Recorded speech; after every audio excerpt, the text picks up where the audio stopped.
Welcome back to Mountain Connections. Yesterday, I had the opportunity to speak with actor Guy Pearce. You'll probably recognize him. He's been in quite a few things, including Iron Man. He has a brand new series premiering tonight, The Christmas Carol. It's a great show to watch. Here with more information is Guy.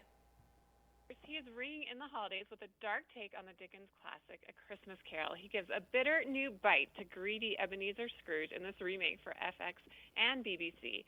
We are excited to talk to him today. Thanks for joining us, Guy. A pleasure. Good to talk to you too.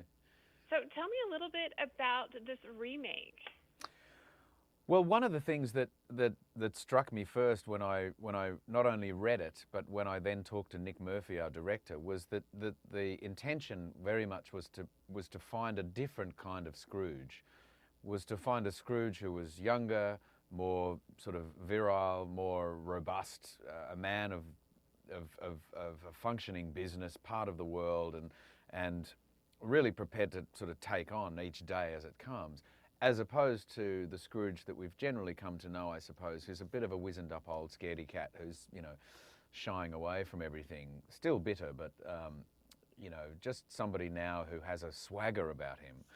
And that, in conjunction with this beautiful writing of Steve Knight's, I found really appealing.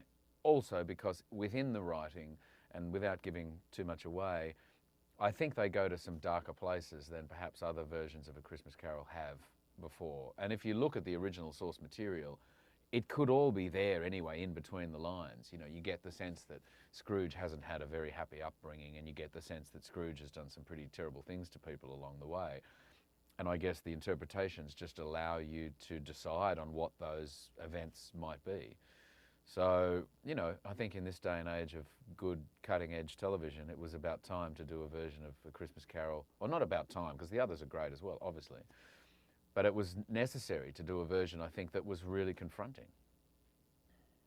And perhaps a little more true to the original material, correct? I would think so, to be honest. I think that over the years, and Christmas Carol's a lovely tale. I mean, people really do adore it, and we all go back to it all the time.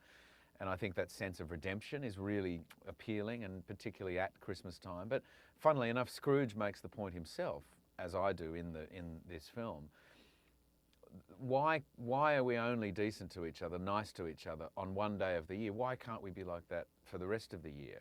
So there's a sense of cynicism about it. And in a way, I sort of say the same question about A Christmas Carol. Why do we just treat A Christmas Carol like it's this jolly, sweet story where this sort of sweet, grumpy old man gets to have a bit of a look at his life, and then in the end everything's all good? And there's a sort of a coziness to a lot of those versions, whereas I think this version needed to be more real.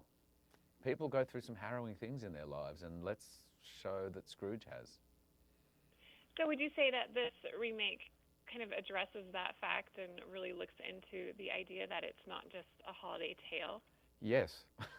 Very much so. And I don't necessarily think this is a version that you want to show your 7-year-old, but there's plenty of other versions that your 7-year-old can watch. Absolutely. Well, I'm intrigued. Absolutely. I'm wondering, why did you decide to take this part? You are very busy and have a lot of things offered to you, so what made you decide to do this? Well, funnily enough, I hadn't actually been that busy at the start of the year. I've spent most of the year looking after my little 3-year-old boy, who I'm madly in love with, of course. And when this came along, I've sort of said no to a few things throughout the year, and it was just the writing, just the things that I spoke about. I mean, Steve Knight's writing is so poignant and really evocative and just beautiful. He can undo you with one line of dialogue, and I just found his take on it was just so, rich and well realised, and of course then talking to Nick Murphy, as I say, about the character, and doing a different version of Scrooge, I found really appealing. I went, oh yeah, this could be great. So yeah, just took my fancy. Well, I'm looking forward to seeing it. When can we watch it? We can see it on December the 19th at 7:30 on FX. And then there will be, no doubt, repeats over the holiday period. Do you have some exciting plans for this holiday?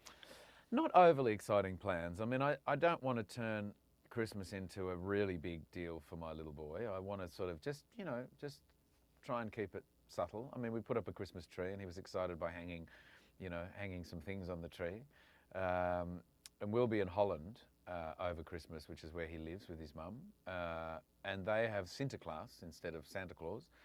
And Sinterklaas already came on the 5th of December and gave presents out to the kids. So it's a slightly different process there. But we will have a Christmas day and eat some nice food, and not eat too much Christmas pudding.